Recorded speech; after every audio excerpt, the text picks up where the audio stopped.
The days slipped by quickly at Hayen School.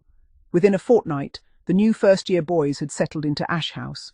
They no longer became lost on the way to lessons, and they had begun to understand the daily rhythm of boarding school life.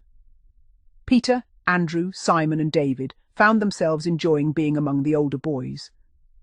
There was a quiet satisfaction in helping newcomers find their classrooms, or explaining the best way across the grounds when autumn rain turned the paths to mud.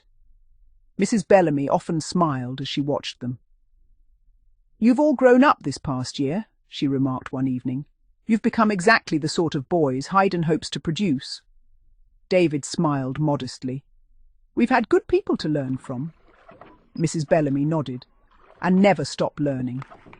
Autumn settled over Sussex. Each morning the mist hung low across the rugby pitches. The oak trees surrounding the school slowly turned from green to gold, then from gold to deep copper. Leaves drifted across the ancient stone paths like tiny boats floating upon a river. The chapel looked even older beneath the grey skies. Sometimes Peter found himself looking towards its tower without really knowing why. It seemed to be waiting. Hayen itself had changed very little over the years. Its new headmistress, Miss Bowflower, believed that good manners, honesty and discipline were the foundations of a happy boarding school. She was a tall lady with silver hair always neatly pinned beneath a dark green hat. She spoke quietly, but every boy listened the moment she entered a room. On the wall of her study hung a thin, polished school cane, while inside an oak cupboard rested the old carpet slipper with its black rubber sole. Miss Bowflower rarely needed either. Most boys behaved well simply because they knew she expected the very best from them. When serious misbehaviour occurred, however, she dealt with it firmly, fairly, and without fuss, believing that discipline should be remembered, but never enjoyed. One Thursday afternoon, Miss Blyton called the four friends into the library once again. This time, several old maps were spread across a large oak table. Beside them stood 3 dusty wooden boxes. "I've been searching through the school archives," she explained. "I think I've found something important." Simon carefully opened one of the boxes. Inside lay faded letters tied together with green ribbon. The oldest carried the date, 1894. Andrew looked surprised. "That's before Hayen opened." "Exactly," said Miss Blyton. "The letters belonged to the woman who planned the school." Peter looked up. "The first headmistress?" Miss Blyton nodded. "Her name was Miss Eleanor Ashcombe." David unfolded one fragile sheet of paper. The writing had faded with age, but one sentence remained perfectly clear. "Never disturb the chamber beneath the chapel, for it guards a promise older than the school itself." The boys looked at one another. Peter whispered, "There really is something down there." Miss Blyton gently unfolded another map. Unlike the others, this one showed tunnels beneath the buildings.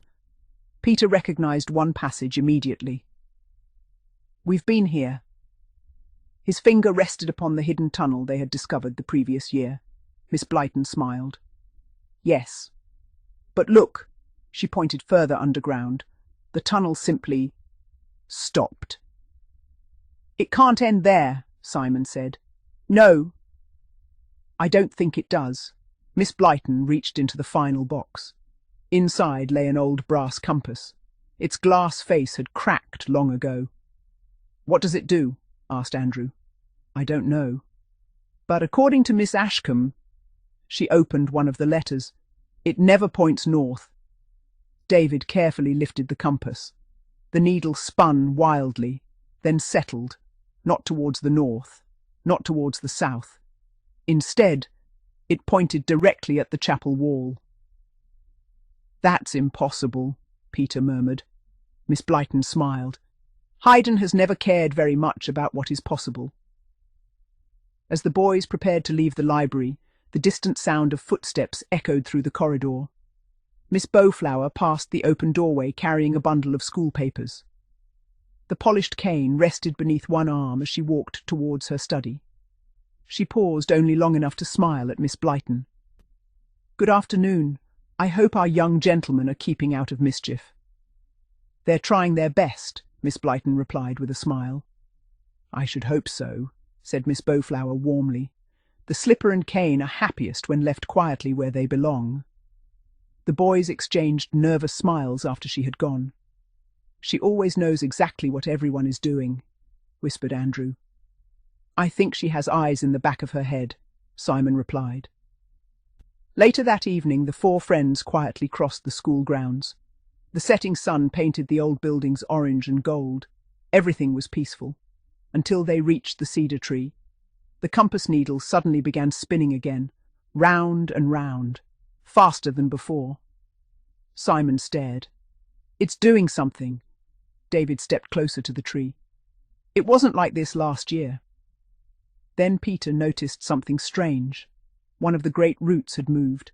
Not much, only a few inches, but enough to reveal a narrow crack in the earth beneath it.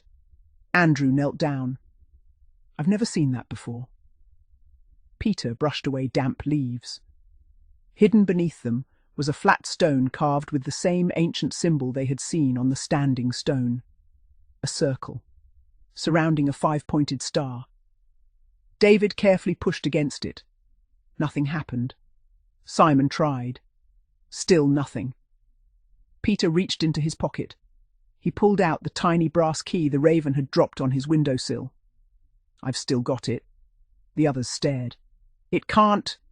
Peter slowly lowered the key. In the center of the carved star was a tiny keyhole, exactly the right size. The four boys looked at one another. Nobody spoke. Peter slowly inserted the key. It turned with the softest click, deep beneath the earth. Something answered. A low rumbling echoed through the ground beneath their feet. The stone slowly slid sideways. Cold air rose from the darkness below. A narrow flight of ancient stone steps disappeared into the blackness. Simon swallowed. I don't think anyone has opened that for a very long time. David picked up the brass compass. The needle had stopped spinning. It pointed directly down the staircase. Peter took a deep breath. I think Hayen has just shown us another of its secrets. Behind them, unnoticed among the branches of the great cedar tree, 3 ravens watched in complete silence. And far below the chapel, where no living person had walked for generations, a single lantern suddenly burst into life. Person had walked for generations. A single lantern suddenly burst into life.